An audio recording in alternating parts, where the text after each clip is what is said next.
Hello students, पिछले lecture में आप लोग देखिए हम लोग क्या पढ़ रहे थे, discharging of a capacitor through a inductor. इसके बारे में पढ़ रहे थे। थोड़ा बहुत इंट्रोडक्शन हमने पढ़ा था। सर्किट डायग्राम इस तरह से था, हमने इसको बनाया और इक्वेशन जो बन रही थी इसकी केवीएल लॉ लगा करके, वो इक्वेशन जो बन के आई थी हमारी, यहाँ तक हम पहुंचे थे, इक्वेशन नंबर 1 तक। ठीक है, अब इस डिफरेंशियल इक्वेशन जो सेकंड ऑर्डर की डिफरेंशियल इक्वेशन है, इसको हमें सॉल्व करना है। तो ये आपको सॉल्व करना सिखाया गया होगा बीएससी फर्स्ट ईयर में। ये चीज़ें हैं, इंटरमीडिएट में तो नहीं है, पर बीएससी फर्स्ट ईयर में ये आपको सॉल्व करना सिखाया गया होगा। देखिए हम लोग क्या करते हैं, सबसे पहले हम लोग क्या करते हैं, एक ट्रायल सॉल्यूशन लेते हैं। Let us consider a trial solution. ठीक है,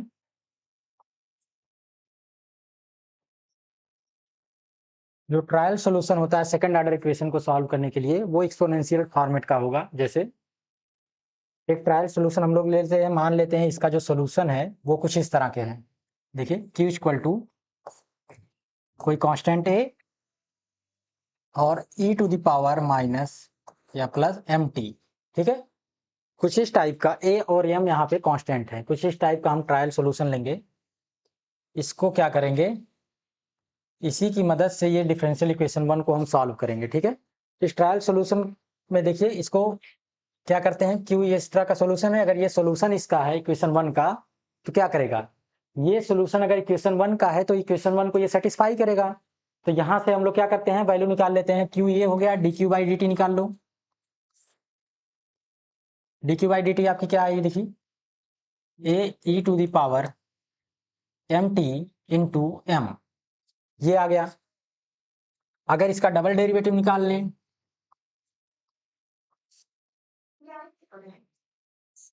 अब ये कितना आएगा, देखो एक बार और, क्या हो जाएगा, A M square E to the power M T. जो ट्रायल सॉल्यूशन है ये इक्वेशन नंबर 1 को सेटिस्फाई करेगा। और हम लोग क्या करेंगे, इसकी वैल्यू जो दो निकाले हैं D Q by D T और D T Q by D T square, इसमें पुटअप करेंगे। ठीक है, पुट कर दें।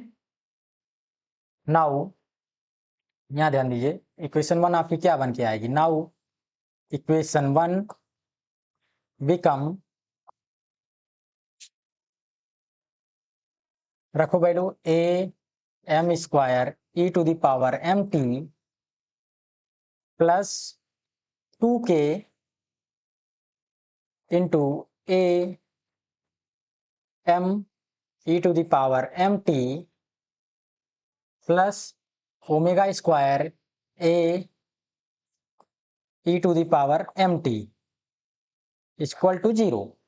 ठीक है, ये आपकी इक्वेशन बन के आएगी जब हम लोग इसको ट्रायल सॉल्यूशन की मदद से सॉल्व करने की कोशिश कर रहे हैं।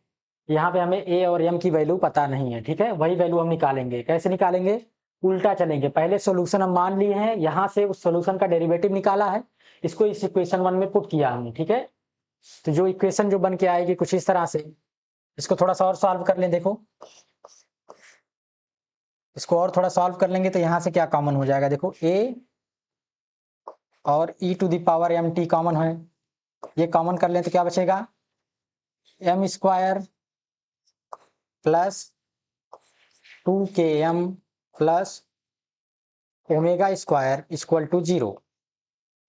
कुछ इस तरह का हमारा इक्वेशन बन के आएगा। ठीक है, अब क्या करते हैं, देखिए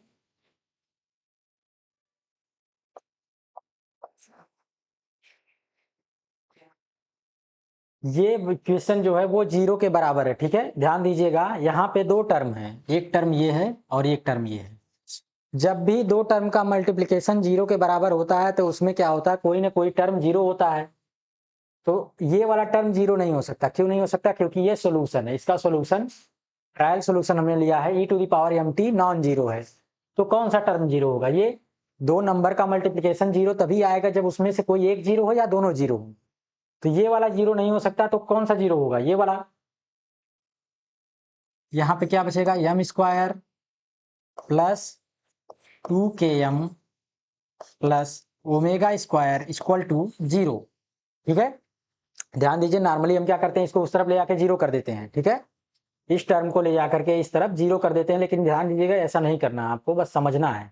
ऐसा कर सकते हैं पर ध्यान दीजिए, अगर अंडरस्टैंडिंग रखेंगे, हम फिजिक्स पढ़ रहे हैं इसलिए उसमें अंडरस्टैंडिंग रखना जरूरी है। मैथमेटिक्स होती तो हम कहते इधर ले जाके जीरो हटा दूं, पर फिजिक्स है, यहाँ पे समझना होगा। ये टर्म जीरो नहीं होगा, ये टर्म जीरो के बराबर आएगा, और जब ये जीरो के बराबर आएगा तो यहाँ से हम लोग क्या करेंगे, रूट्स निकाल लेंगे। एम की वैल्यू कुछ क्या आएगी, देखो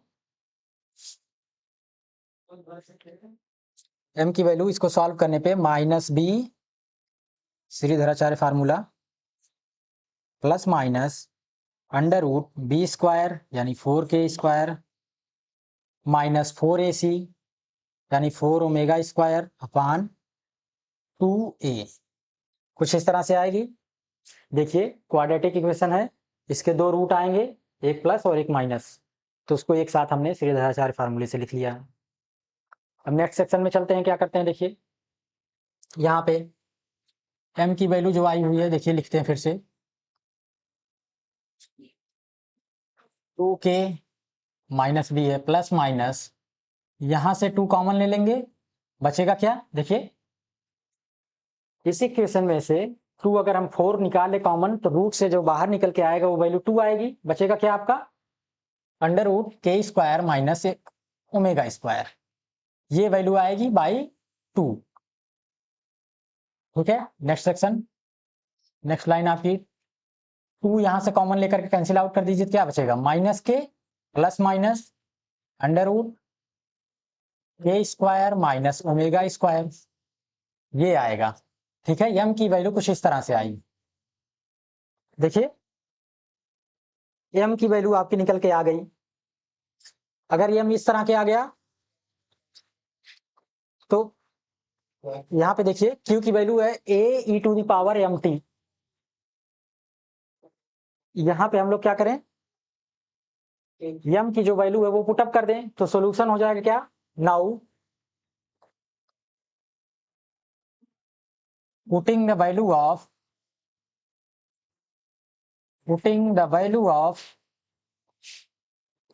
m into the trial solution. m की वैल्यू जब हम ट्रायल सॉल्यूशन में पुट कर देंगे तो क्या आएगा, q इक्वल टू जो सॉल्यूशन निकल के आएगा a e⁻ m की जगह क्या हो जाएगा -k plus minus √k² - ω² into t, ठीक है। आपका जो सॉल्यूशन निकल के आएगा ये q, वो कुछ इस फॉर्मेट का बन जाएगा। यहाँ पे देखिए दो टर्म है, यानी कि दो सॉल्यूशन निकल के आए। कोई भी डिफरेंशियल इक्वेशन अगर सेकंड ऑर्डर का है तो उसके दो सॉल्यूशन निकल के आते हैं। कौन कौन सा, पहला सॉल्यूशन क्या होगा, q1 a e⁻ plus sign ले लीजिए यहाँ पे k² - ω² इंटू t। दूसरा क्या होगा, निगेटिव साइन ले लीजिए q2 इक्वल टू a। ध्यान दीजिएगा यहाँ पे हम जो कॉन्स्टेंट्स है a और इसकी वैल्यू बदल सकते हैं, ठीक है। कांस्टेंट जो है वो जरूरी नहीं कि सेम आए, ये अलग अलग भी आ सकता है दोनों सॉल्यूशंस में। ये कांस्टेंट का टर्म, क्योंकि देखिए यम बदल रहा है इसके लिए, तो कांस्टेंट हम लोग क्या रख देते हैं, इसको a1 ले लेते हैं, इसको a2 ले लेते हैं, ठीक है। e⁻ -k minus √k² - ω² into t, ये आपका सेकंड सॉल्यूशन आ जाएगा, ठीक है। ये इक्वेशन नंबर 2 ले लीजिए। हियर ध्यान दीजिएगा,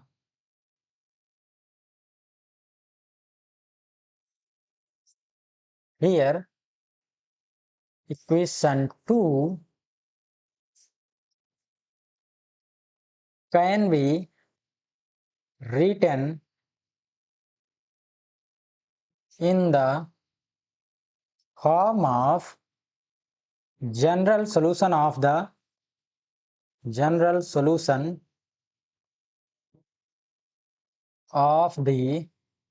देखिए general solution of the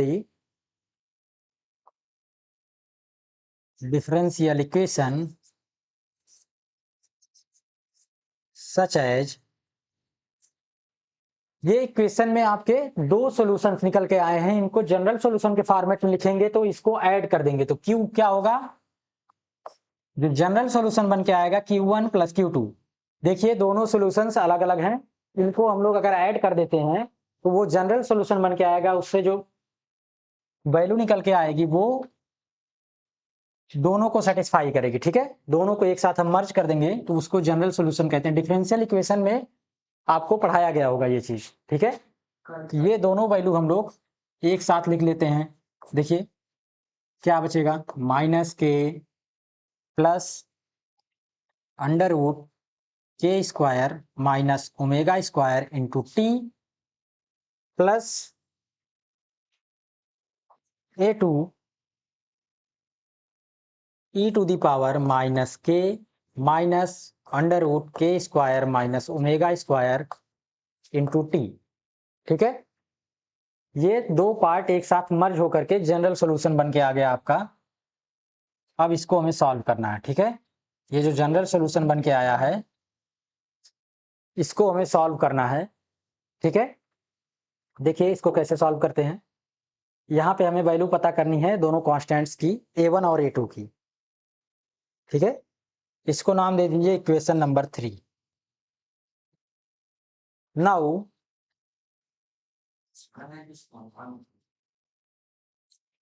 from equation 3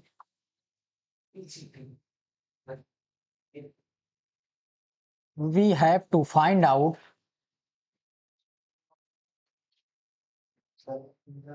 the value of constants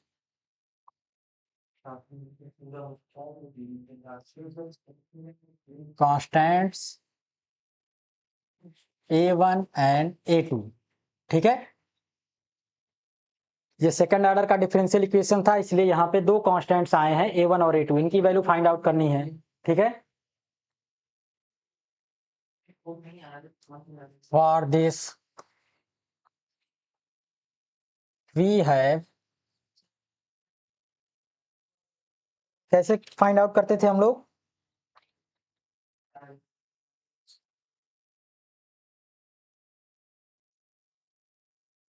इस्तेमाल करते थे, क्या करते थे हम लोग, इसके A1 A2 constant value find out करने के लिए हम लोग क्या करते थे, इनिशियल कंडीशन अप्लाई करते थे।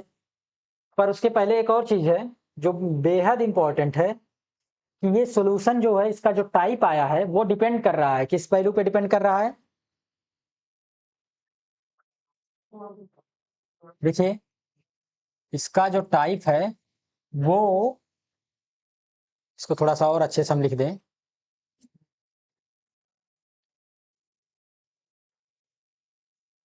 ये क्या होगा, -k minus √k² minus ω² into T. ठीक है, ये वैल्यू जो आई है रूट में, इस पर ये सॉल्यूशन डिपेंड करेगा क्या क्या होगा। ठीक है, इस वैल्यू पर डिपेंड करेगा आपका सॉल्यूशन। ये वैल्यू पॉजिटिव है, रियल पॉजिटिव है या इमेजिनरी है, इसके बेस पे हम लोग तीन केसेस अराइजेस होंगे। ठीक है, उन केसेस में हम लोग कांस्टेंट्स की वैल्यू फाइंड आउट करेंगे। Here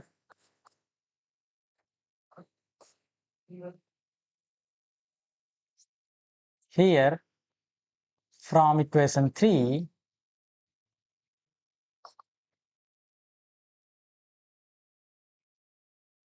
we have to solve the value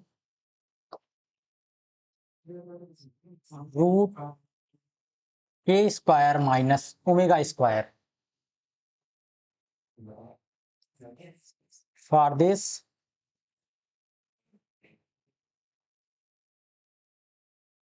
there are three cases।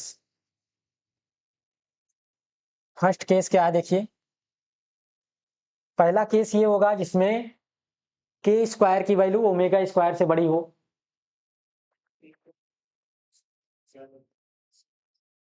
जब ये वैल्यू बड़ी होगी तो क्या होगा, root K square minus omega square जो आएगा वो आपका रियल नंबर आएगा, ठीक है, ध्यान दीजिएगा। अंडर रूट में केवल पॉजिटिव अगर है वैल्यू तो उसका जो वैल्यू आएगी निकल करके वो रियल नंबर में बिलोंग करेगी, ठीक है। रियल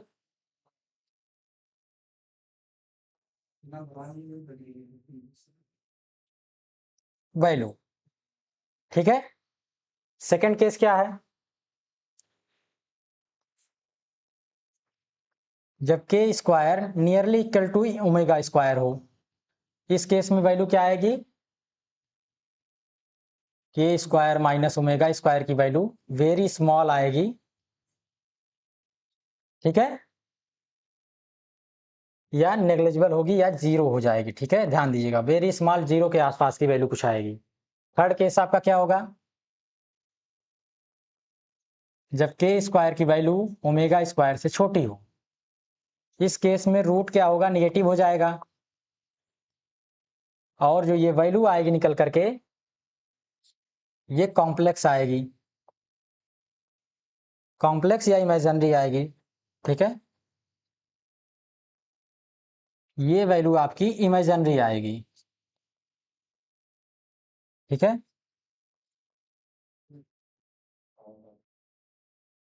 इन तीनों केसेस को अलग अलग डिस्कस करना होगा हमें, जो तीनों केसेस राइज होकर के आए हैं इनको अलग अलग हम डिस्कस करेंगे। सबसे पहला केस देखिए नेक्स्ट पेज में, केस फर्स्ट, व्हेन के square is greater than omega square, ठीक है, या दूसरे सेंस में हम लोग कहें, देखो के की वैल्यू क्या है, जो के की वैल्यू हम लेकर के चले हैं वो r/2l है, इसका स्क्वायर करेंगे तो क्या आएगा, r² / 4l स्क्वायर, ठीक है, ये वैल्यू यहां पे पुट करिए, क्या होगा, r² / 4l square is greater than, omega की वैल्यू क्या है देखिए, ओमेगा स्क्वायर की वैल्यू है 1/l इंटू सी, ये वैल्यू हम लिख लेंगे यहाँ पे, ठीक है, देखिए यल से यल कैंसिल आउट हो जाएगा, r² क्या आएगा, इज ग्रेटर देन 4l/c, ठीक है, या इसको हम लिख सकते हैं, स्क्वायर रूट ले लीजिए तो r is greater than √4l/c। तो इसी केस का एक और नाम है, जब रेजिस्टेंस जो है उसकी वैल्यू इंडक्टेंस और कैपेसिटेंस के रेशियो के 4 टाइम्स के स्क्वायर रूट से बड़ी होगी, तब क्या होगा, ठीक है। यहां पे देखिए, फॉर दिस इक्वेशन नंबर, जो आपकी इक्वेशन है देखिए कौन सी है, 3, equation 3 has to solve by the method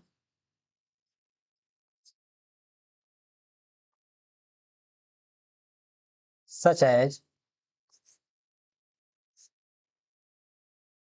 देखिए इसको किस तरह से हम सॉल्व करेंगे, पहले लिख लेते हैं ये equation, q equal to a1 e⁻k plus this into t a2 ये वाला, ठीक है, ये इक्वेशन हम लोग लिख लेते हैं, देखिए क्या है, q equal to a1 e⁻m की जगह पे क्या है, पहले -k plus √k² minus omega square into t plus a2 e⁻k minus √k² minus omega square into t, ठीक है। जब r की वैल्यू इससे बड़ी होगी या k स्क्वायर ओमेगा स्क्वायर से बड़ा होगा तो ये जो रूट में वैल्यू आई है ये क्या आएगी, पॉजिटिव नंबर आएगी। Here for k square is greater than omega square √k² minus omega square will be real and positive value. ठीक है, ध्यान दीजिएगा, रूट को जब सॉल्व करते हैं तो दो वैल्यू आती है, एक पॉजिटिव और निगेटिव। हम केवल पॉजिटिव वैल्यू लेकर के चलेंगे। यहाँ पे कोई भी स्क्वायर रूट सॉल्व करेंगे तो दो वैल्यूज आती हैं, एक पॉजिटिव और निगेटिव। पर रेजिस्टेंस, इंडक्टेंस और कैपेसिटेंस जो क्वांटिटीज हैं ये सब की सब पॉजिटिव हैं, इसलिए यहाँ पे केवल पॉजिटिव रूट कंसीडर किया जाएगा। ठीक है, कोई रेजिस्टेंस निगेटिव क्वांटिटी नहीं होती है। ठीक है, निगेटिव में कोई रेजिस्टेंस नहीं आता, ना ही कोई कैपेसिटेंस, ना ही कोई इंडक्टेंस, सब की सब पॉजिटिव क्वांटिटीज हैं, इसलिए यहाँ पे हम लोग पॉजिटिव वैल्यू लेंगे। Let P equal to under root K square minus omega square. ठीक है, मान लेते हैं पी इसके बराबर है।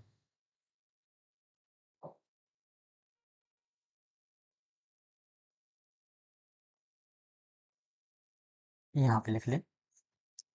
ठीक है, अब नाउ क्यू क्या हो जाएगा, Q equal to A one E to the power minus K plus P into T plus A two e to the power minus के माइनस पी इंटू टी। ठीक है, ये हो गया आपका equation.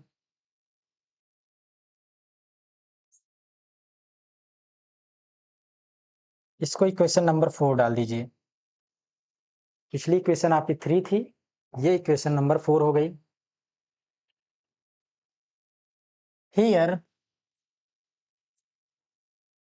Applying the initial condition, अब हम लोग कॉन्स्टेंट्स की वैल्यू फाइंड आउट करने जा रहे हैं। ठीक है,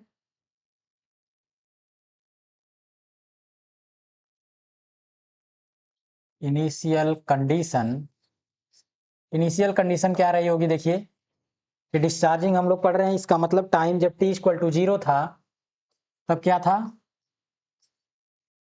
जो चार्ज था कैपेसिटर पे वो मैक्सिमम चार्ज क्यू नॉट के इक्वल था। ठीक है, और जो करंट थी उस समय 0 के बराबर थी। ठीक है, यानी कि अभी स्विच हम ऑन ही कर रहे हैं, उस केस में t इक्वल टू 0 टाइम हम लेकर के चल रहे हैं, तो वहां पे जो चार्ज है इस कैपेसिटर के क्रॉस वो मैक्सिमम है क्यू नॉट के बराबर, और जो करंट फ्लो हो रही है सर्किट में वो अभी 0 है। ठीक है, जब टाइम t इक्वल टू 0 था।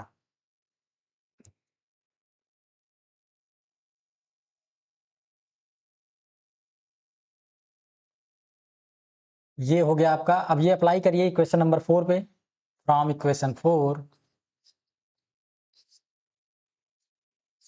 इक्वेशन 4 जो आपकी आई है इसको क्या करिए, एक बार डिफरेंशिएट कर दीजिए पहले, क्योंकि हमें करंट का भी वैल्यू रखना है। ठीक है, तो D Q by D T equal to क्या हो जाएगा, देखिए A one E to the power this, और ये मल्टीप्लाई में आ जाएगा, यानी A one minus K plus P into E to the power minus K plus P into T, ये हो जाएगा, प्लस ए टू माइनस के minus P into E to the power minus के माइनस पी इंटू टी। ठीक है, ये value निकल के आएगी, ये वैल्यू किसके बराबर होगी, करंट आई के बराबर होगी। इसको हम लोग टाइम डिपेंडेंट करंट भी कह सकते हैं, ट्रांजिएंट करंट, जो भी नाम देते हैं। ठीक है, क्योंकि ये वैल्यू टाइम पे डिपेंड कर रही है। इसको दे देते हैं equation number 5। From equation from equation 4 and 5, applying initial condition,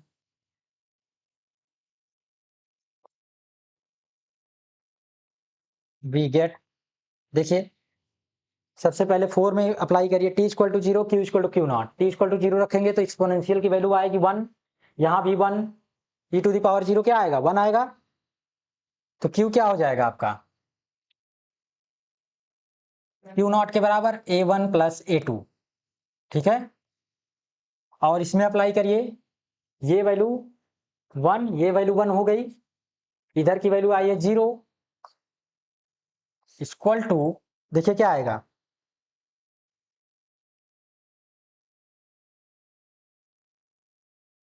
A1 minus K plus P plus A2 minus के माइनस पी, कुछ इस तरह से आया है। ठीक है, इसको थोड़ा और सॉल्व कर ले। 0 इक्वल टू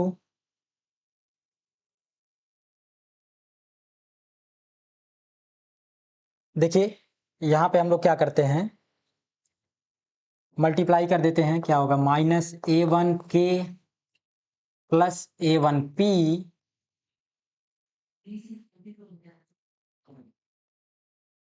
माइनस A2 के माइनस A2 पी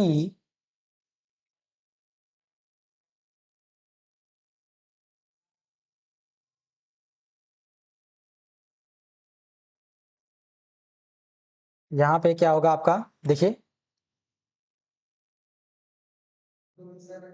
इसमें से के कॉमन ले लेंगे हम,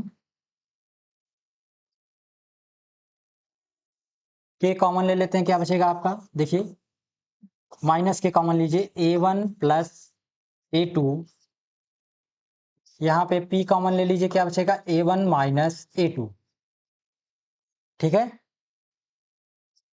इक्वल टू 0 है। थोड़ा सा और आगे चले, इसको उस तरफ लेके जाइए, के A1 plus A2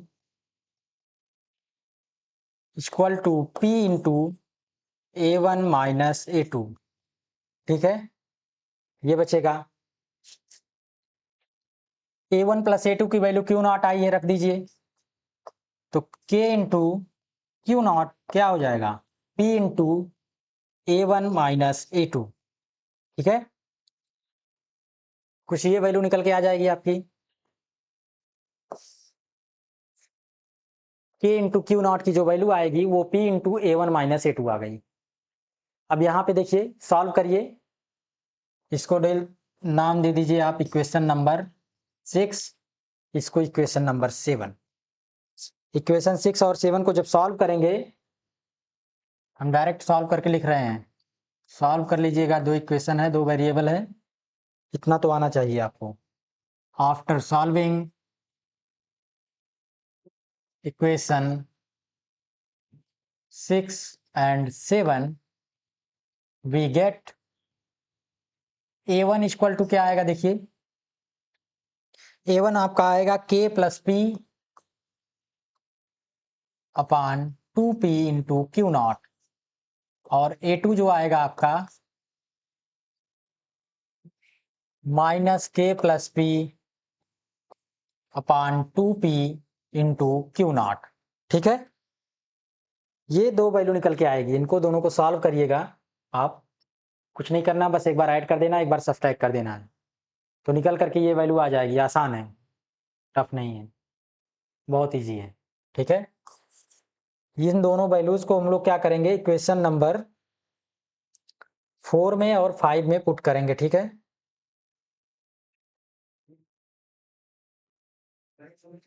putting the value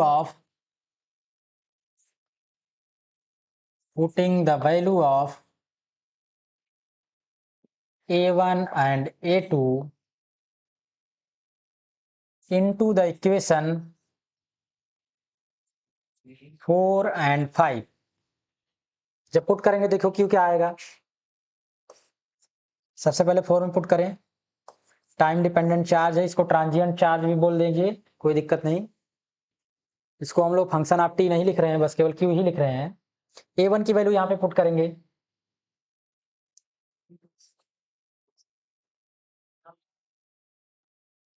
A1 की वैल्यू क्या है K plus P upon 2P into Q naught e to the power minus K plus P into T, ठीक है। A2 की वैल्यू पुट करो,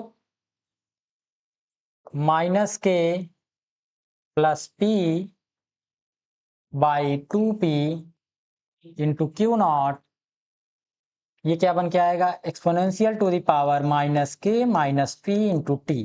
ठीक है, इसको थोड़ा सॉल्व कर लें।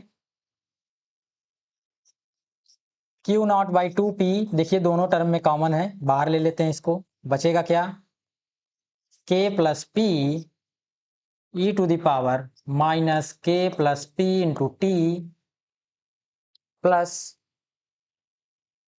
Minus K plus P into E to the power minus के माइनस पी इंटू टी। ठीक है, ये वैल्यू आएगी, ये है from equation 4। Now from equation 5, जो आई की वैल्यू लिखी जाएगी a1 K plus P upon 2p into Q naught. देखिए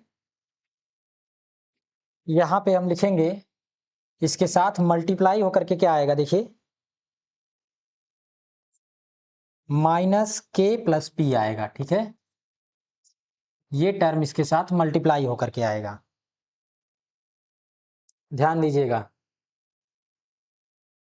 आई T equal to D Q by D T, ये टर्म माइनस में है, इसलिए यहाँ पे माइनस साइन ओवरऑल बाहर रहेगा। ठीक है, ये ध्यान दीजिएगा, ये हम भूल गए। जो चार्ज है जब वो टाइम के रिस्पेक्ट में डिक्रीज होगा तो डेरिवेटिव नेगेटिव में आएगा। ठीक है, करंट जो आएगी वो नेगेटिव वैल्यू आएगी, ये पिछले लेक्चर में हमने देखा था। ठीक है, ये नेगेटिव में हो जाएगा, तो यहाँ पे वो नेगेटिव वैल्यू होगी। ठीक है, into E to the power minus K plus P into T, फिर से नेगेटिव साइन, a2 की वैल्यू लिखिए minus K plus P upon 2p into Q naught, यहाँ पे आएगा माइनस के minus P into E to the power minus के minus P into T. ठीक है, कुछ ये वैल्यू निकल के आई है करंट आई की। इसको थोड़ा और मॉडिफाई कर सकते हैं। देखिए यहाँ पे k प्लस पी या p प्लस के इंटू पी माइनस के, ये मल्टीप्लाई होगा तो पी स्क्वायर माइनस के स्क्वायर होगा, और माइनस साइन आगे है, इसको क्या लिख सकते हैं, के स्क्वायर माइनस पी स्क्वायर। ठीक है, तो यहीं पे लिख लीजिए करंट आई की जो वैल्यू आएगी, देखिए हो जाएगी K square minus P square upon 2p into Q naught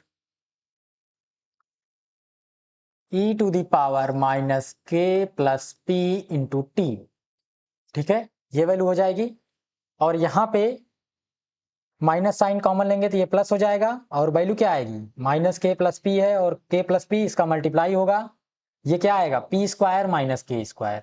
ठीक है, तो माइनस साइन आगे लिख करके लिख सकते हैं के square minus P square upon 2p into Q naught, ये सॉल्व कर लीजिएगा, माइनस के minus P into T.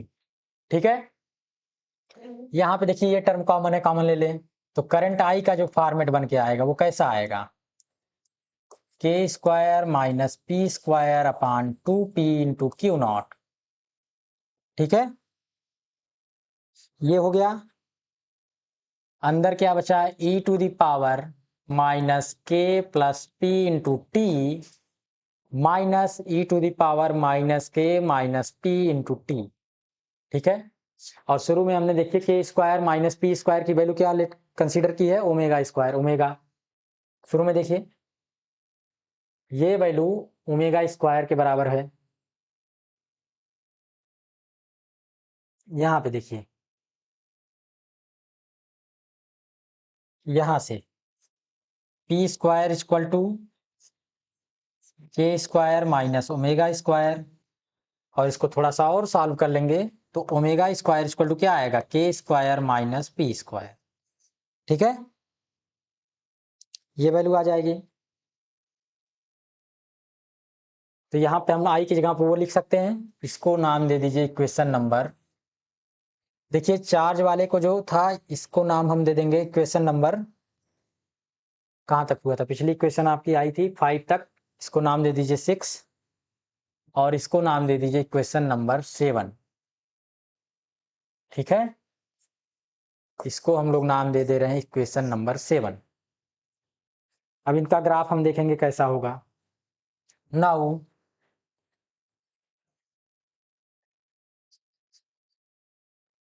graph of the equation 6 and 7 will be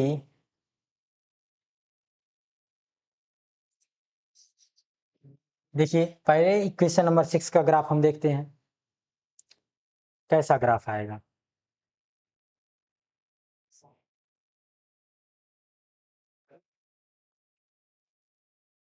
इस पे चार्ज ले लीजिए, टाइम डिपेंडेंट चार्ज, और इस पे टाइम होगा। जब टाइम t की वैल्यू 0 है तब देखिए क्या हो रहा है। जब टाइम t की वैल्यू 0 है आपकी, उस केस में देखिए क्या हो रहा है। t इक्वल टू 0 पर जो वैल्यू निकल के आएगी देखिए k plus P minus K plus P, के से k कट जाएगा और 2p हो जाएगा, यानी Q नॉट आएगी। ठीक है, maximum charge t equal to 0 पर वैल्यू आई है Q नॉट, यानी कि Q नॉट यहाँ पे होगा, ये वैल्यू निकल के आई है। ठीक है,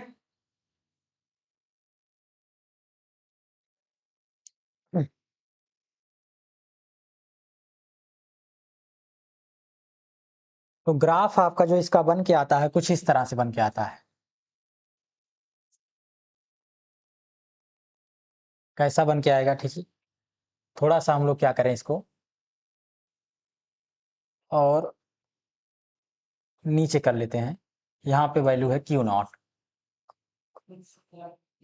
इसका जो ग्राफ बन के आता है एक्सपोनेंशियल ग्राफ, दो टर्म है एक्सपोनेंशियल टर्म, आपस में कंपेंसेट हो जाएंगे।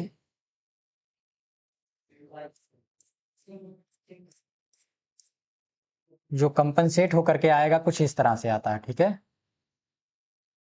देखिए कुछ इस तरह से डिस्चार्जिंग का ग्राफ बन के आएगा। अगर 1 बाई 1 देखें, हम दो इक्वेशन थे सॉल्यूशन में, उनको हमने ऐड करके जनरल सॉल्यूशन बनाया था।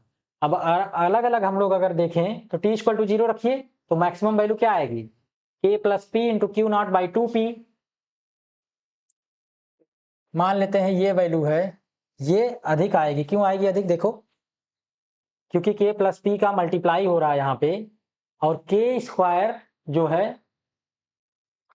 वो पॉजिटिव वैल्यू आई हुई है। k plus P into Q naught by 2p हम करेंगे तो ये वैल्यू क्यू नॉट से अधिक आएगी। ठीक है, तो ये ग्राफ जो पॉइंट होगा ये कुछ ऊपर आएगा। क्या आएगा? k plus P into Q naught by 2p, ये वैल्यू आएगी। और इसका ग्राफ जो होगा एक्सपोनेंशियली क्या होगा?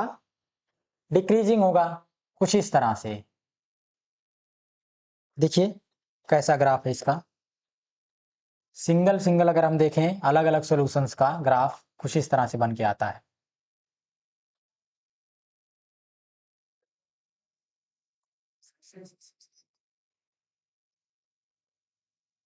ठीक है, कुछ इस तरह से आपका डिक्रीजिंग ऑर्डर का ग्राफ बन के आता है। और इसी तरह से निगेटिव वाला सेकंड सॉल्यूशन, यहाँ पे देखिए माइनस के प्लस पी और ये Q not in by 2p, ये वैल्यू निगेटिव में आएगी। ठीक है, क्योंकि k निगेटिव में है, k की वैल्यू बड़ी होती है, ये वैल्यू यहाँ पे आएगी minus K plus P upon 2p into Q not. इसका जब हम ग्राफ देखेंगे तो धीरे धीरे इंक्रीजिंग ऑर्डर का ग्राफ आता है। ठीक है, निगेटिव में ये वैल्यू इंक्रीज करती है, कुछ इस तरह से ग्राफ आता है। ठीक है, ये ग्राफ है आपका जब Q1 equal to k plus P Q naught by 2p into E to the power minus k plus P into T हो। ठीक है, और ये graph Q2 equal to minus K plus P by 2p into Q naught E to the power minus K plus P minus के minus P है into T हो। और इन दोनों का जो रिजल्टेंट ग्राफ होके बन के आएगा वो क्या होगा, देखिए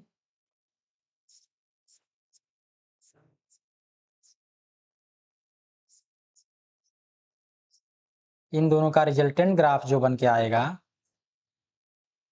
वो आपका कुछ ये ग्राफ थोड़ा सा हम मॉडिफाई करके बना रहे हैं।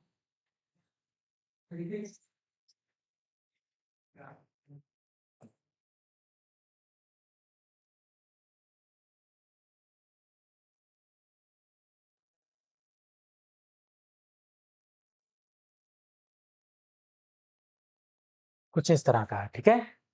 इन दोनों का रिजल्टेंट ग्राफ ये बन के आया है। तो इस तरह से आपका डिस्चार्जिंग ऑफ कैपेसिटर, चार्ज का जो डिस्चार्जिंग हो रहा है टाइम डिपेंडेंट चार्ज, जो धीरे धीरे वैल्यू घट रही है, उसका ग्राफ कुछ इस तरह से टाइम के रिस्पेक्ट में आएगा। दो ग्राफ बनेंगे, उनका रिजल्टेंट ये होगा, ठीक है।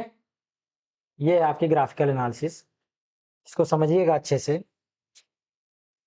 यहाँ पे लिख दीजिएगा ये क्या है, Q equal to Q1 plus Q2, ठीक है, ये रिजल्टेंट है। इसी तरह से हम लोग करंट का ग्राफ बना लें, इसमें भी दो वैल्यूज होंगी, ठीक है। ये कुछ इंटरेस्टिंग दिखेगा, कैसा दिखेगा अभी देख रहे हैं हम लोग। 0 से शुरू हो रही है current IT, time dependent current कुछ यहाँ पे है, यहाँ पे हम लोग टाइम लेकर के चल रहे हैं। देखिए मैक्सिमम वैल्यू इसकी कितनी होगी टाइम t इक्वल टू 0 पर, t इक्वल टू 0 पे वैल्यू कितनी आएगी करंट की, देखिए यहाँ से देखिए, जब t इक्वल टू 0 रख देंगे तो 1 माइनस 1 ये वैल्यू 0 आएगी, करंट की वैल्यू 0 आ गई। और जैसे जैसे टाइम इंक्रीज करेगा क्या होता है, करंट की वैल्यू बढ़ती जाती है, ठीक है। एक समय तक बढ़ेगी, फिर क्या होगा, यहीं से फिर घटनी शुरू हो जाती है। कुछ इस तरह का ग्राफ आता है, करंट का जो ग्राफ है आपका कुछ इस तरह से बन के आएगा, पहले बढ़ेगी फिर घटेगी। अलग अलग केसेस में देखेंगे, देखिए इसको ओमेगा स्क्वायर बाई, ये value omega square by 2p into Q not है।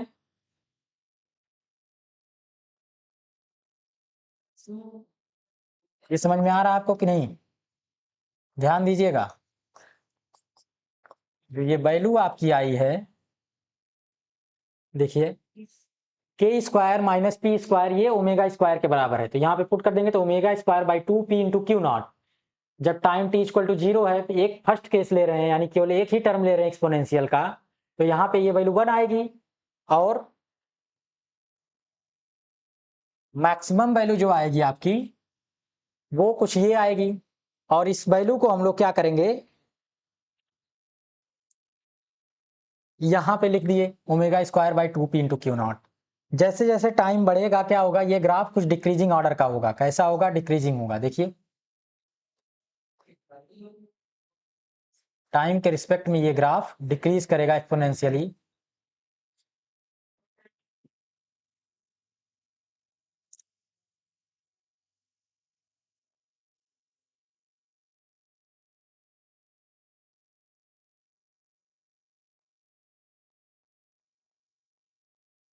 एक्सपोनेंशियली डिक्रीमेंट होगा इस ग्राफ में, कैसा होगा एक्सपोनेंशियली डिक्रीमेंट, देखिए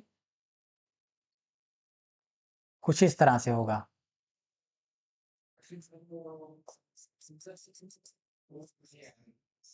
ठीक है, कुछ इस तरह से डिक्रीमेंट आएगा आपका इस ग्राफ में।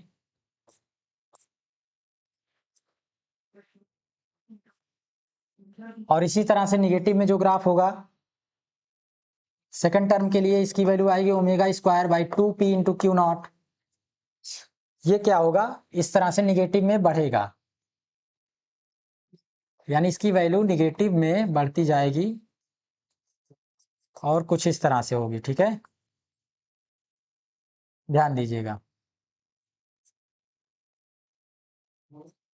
और जो दोनों का रिजल्टेंट ग्राफ होगा वो इस तरह से आएगा। ठीक है, इक्वेशन 1 इक्वेशन 2 का जो ग्राफ होगा कुछ इस तरह से होगा एक्सपोनेंशियली, यानी I1 I2 जो दो वैल्यूज हैं यहाँ पे अलग अलग ग्राफ बनाएंगे कुछ इस तरह से, रिजल्टेंट ग्राफ आपका ये आएगा। ठीक है, ये होगा I1 का, इसका फंक्शन कैसा है देखिए, omega square by 2p into Q naught exponential to the power minus k plus p into T. ठीक है, और ये होगा I2, इसकी वैल्यू है minus omega square upon 2p into Q naught E to the power minus के minus P into t, और दोनों का सम कर देंगे I equal to I1 plus I2, वो आपका ये ग्राफ बन के आएगा। ठीक है, तो ग्राफिकल एनालिसिस कुछ इस तरह से हो जाएगी आपकी करंट की। इसके बाद सेकंड केस आपका स्टार्ट होता है।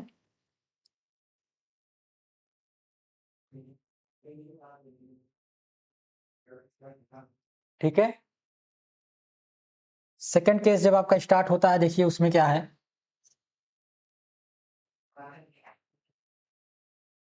केस सेकंड,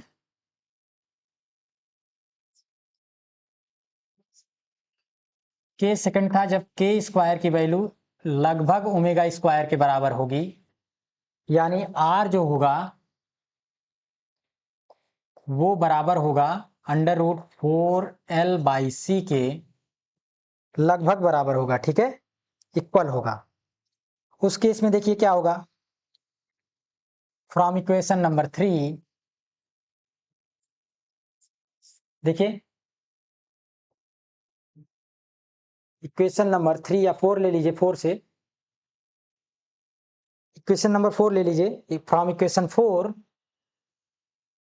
यहां पे हम लोग क्या करते हैं,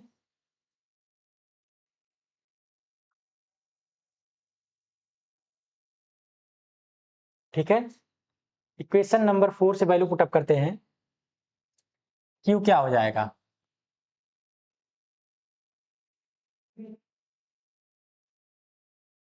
Q equal to a1 e to the power minus K plus P into T plus a2 e to the power minus के माइनस पी इंटू टी, कुछ ये वैल्यू है चार्ज की। इस केस में देखिए हम लोग क्या करते हैं, जो आपकी वैल्यू आई थी यहाँ पे हमने कंसीडर किया था इक्वेशन नंबर 4 में, हियर जो p आया था वो क्या था, under root K square minus omega square. जब के स्क्वायर ओमेगा स्क्वायर लगभग बराबर हो जाएगा तो इसकी वैल्यू क्या होगी, ये लगभग बराबर का साइन है, ये वेरी स्मॉल हो जाएगा। ठीक है, देखिए इसमें सब्सट्रैक्ट किया गया है तो ये वैल्यू बहुत ही छोटी आएगी, वेरी स्मॉल। उस केस में जो चार्ज का अमाउंट है कुछ इस तरह से इसमें हम लोग मॉडिफिकेशन कर देंगे, a1 e to the power minus के T into E to the power p into T, ऐसे लिख सकते हैं इसको, plus a2 e to the power minus के T into E to the power minus p into T, कुछ इस तरह से लिख दिया। या q इक्वल टू, यहाँ पे देखिए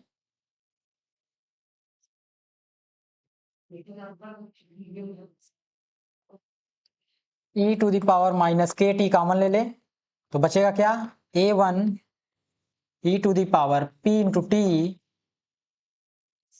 plus a2 e to the power minus p into T, ये बचेगा।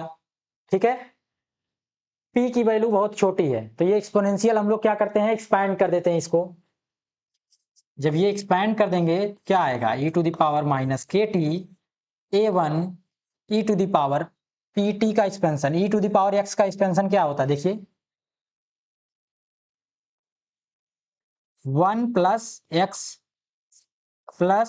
X square by factorial 2 plus X cube by factorial 3 dot dot dot dot कर दें यहाँ से, इसी तरह से इन्फिनिटी ऑर्डर का ये सीरीज बन जाएगा।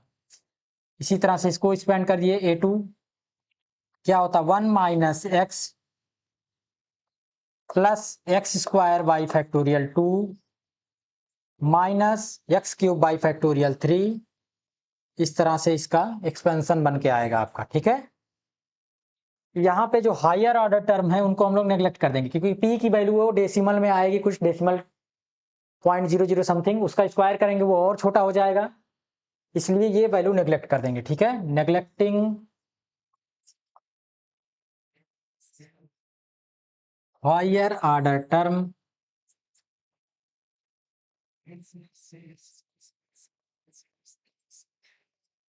Term neglecting higher order term of the p, ठीक है। पी के हायर ऑर्डर टर्म को नेग्लेक्ट कर देंगे, यानी यहां से ये वैल्यू नेग्लेक्ट हो जाएगी। तो जो आपका क्यू का बनेगा, चार्ज का जो इक्वेशन बन के आएगी, ई टू द पावर माइनस के T A1 into 1 plus P T plus A2 into 1 minus P into T, ठीक है। इसको और थोड़ा मॉडिफाई कर लीजिए, क्या हो जाएगा, ई टू द पावर माइनस के T A1 plus A2 plus A1 plus A2 A1 minus A2 होगा, ठीक है।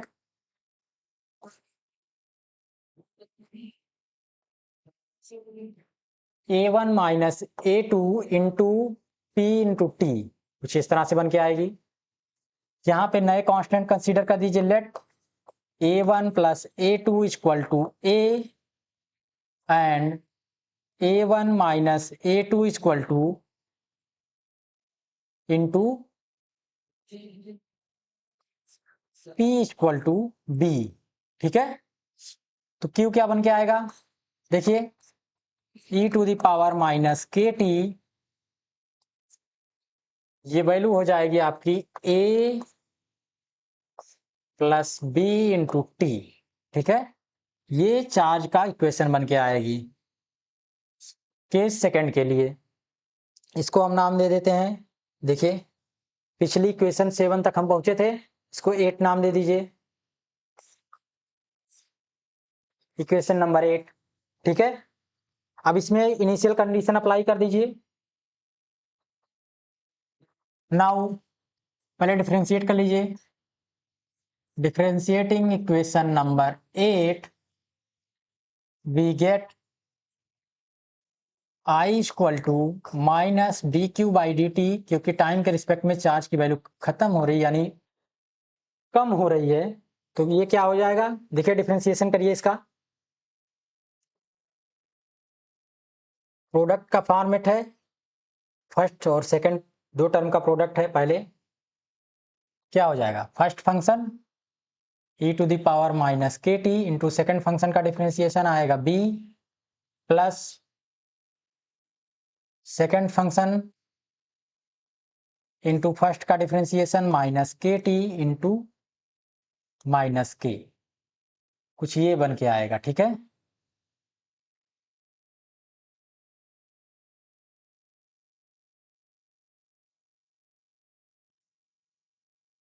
इसको थोड़ा और लिख लीजिए मॉडिफाई करके, क्या हो जाएगा, e to the power minus के टी कॉमन हो जाएगा, यहाँ पे e to the power minus के टी कॉमन हो जाएगा, अंदर क्या बचेगा, माइनस बी, और इसकी वैल्यू माइनस के साथ मल्टीप्लाई होकर के आएगी, plus a plus b t into k, ठीक है। ये इक्वेशन बन के आएगी आपकी, और इन दोनों इक्वेशंस में इसको नाम दे दिए 9। तो इनिशियल कंडीशन जब अप्लाई करेंगे, applying initial condition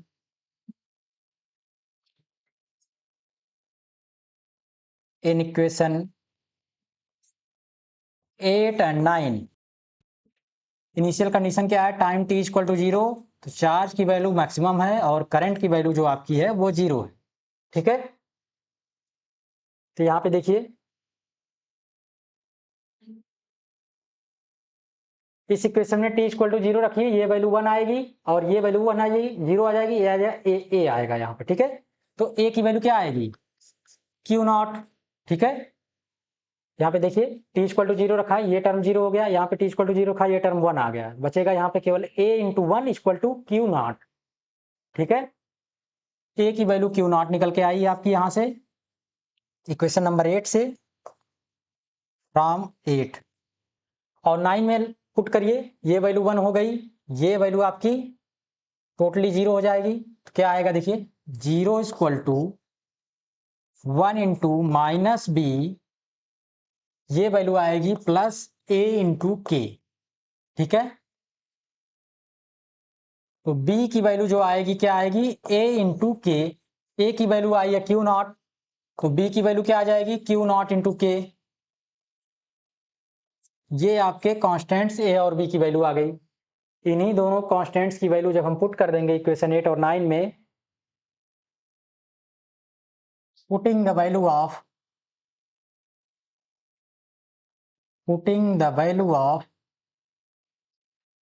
a and b into the equation number 8 and 9,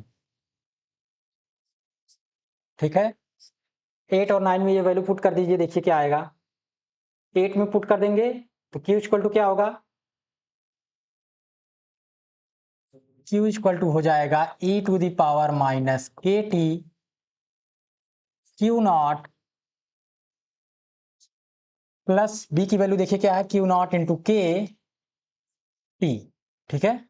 कुछ इस तरह का फॉर्मेट है, b की वैल्यू k इंटू Q0 आई है। ये आपकी इक्वेशन आ जाएगी चार्जिंग के लिए, इसको थोड़ा और मॉडिफाई कर दें, Q0 कॉमन ले लें, e to the power minus के टी, ये बचेगा 1 प्लस के इंटू टी, ठीक है। ये वैल्यू हो जाएगी आपकी चार्जिंग की, इसको इक्वेशन नंबर 10 डाल दीजिए, और करंट की जो वैल्यू आएगी देखिए क्या आएगी, इक्वेशन नंबर 9 में पुट करिए, क्या होगा, e to the power minus के टी, बी की वैल्यू आपकी आई है k इंटू Q0,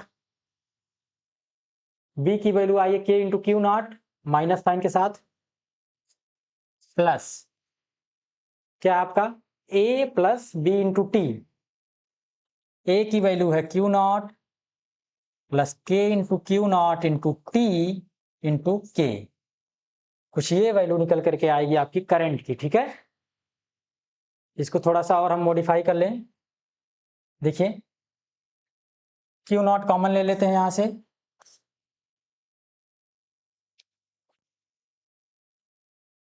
या पहले मल्टीप्लाई कर लें, माइनस के Q0, यहाँ से k का मल्टीप्लाई होगा प्लस के Q0 और प्लस के स्क्वायर Q0 इंटू टी, ठीक है।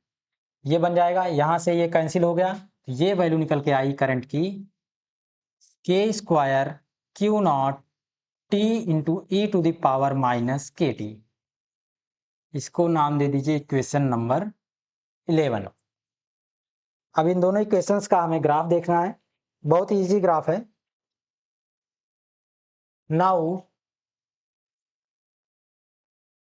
Graph of the equation 10 and 11 are given as,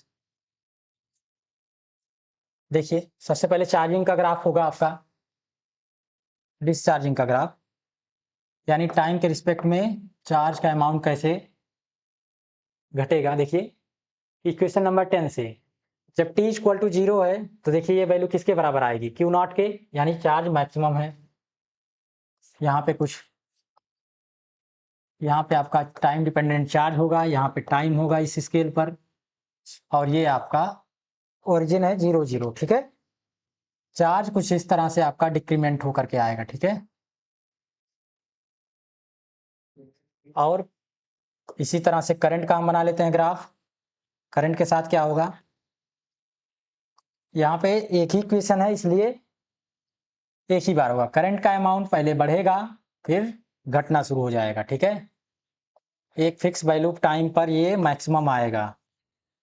तो ये दो ग्राफ आपके टाइम डिपेंडेंट करंट के हैं। यहाँ पे आपकी मैक्सिमम करंट आई नॉट आएगी, ये ओरिजिन है, ये टाइम टी के रिस्पेक्ट में ये ग्राफ बनाया गया है। ठीक है, जिस वैल्यू पर ये मैक्सिमम आएगी वो आप निकाल सकते हैं। टाइम के रिस्पेक्ट में इस इक्वेशन को डेरिवेट करिएगा 11 को, और जब इसको डेरिवेट करके 0 के बराबर करेंगे तो टी की वैल्यू निकालेंगे, वो वैल्यू जो आएगी उस पर ये वैल्यू मैक्सिमम होगी। तो वो वैल्यू जो निकल के आई है टी इक्वल टू 1/k आई है। ठीक है, के इनवर्स, या इसको दूसरे फॉर्मेट में लिख दें 2L/R। ठीक है, जब हम लोग इतना टाइम ले लेंगे, L/R टाइम कांस्टेंट होता है, ध्यान दीजिए, टाइम कांस्टेंट का दोगुना समय जब हम लेंगे तो ये वैल्यू मैक्सिमम आएगी करंट की। ठीक है, तो ये आपके दोनों ग्राफ हो गए करंट और चार्ज के सेकंड केस में। थर्ड केस आपका थोड़ा सा लॉन्ग है, उसको हम लोग नेक्स्ट लेक्चर में डिस्कस करेंगे, तीसरे केस को। कुछ नोमेनक्लेचर्स भी हैं, ध्यान दीजिएगा। पहले वाले केस को हाईली डैम्प्ड कहते हैं, सेकंड केस को क्रिटिकली डैम्प्ड कहते हैं। ठीक है, और जो थर्ड केस आता है वो मॉडरेटली डैम्प होता है, यानी डैम्प्ड ऑसिलेशन। तो तीन अलग अलग नाम हैं इसके। पहले वाले केस में देखिए, जो ग्राफ है आपका है वो बहुत तेजी से डिक्रीज होकर के 0 हो जाता है। ठीक है, यहाँ पे ये डिक्रीमेंट बहुत ही तेजी से होती है, इसलिए हाईली डैम्प्ड होता है।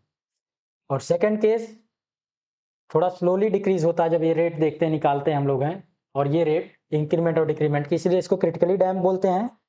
और थर्ड केस आपका केवल डैम्प्ड ऑसिलेशन होता है। ठीक है, जिसमें वैल्यू बढ़ती और घटती है लगातार।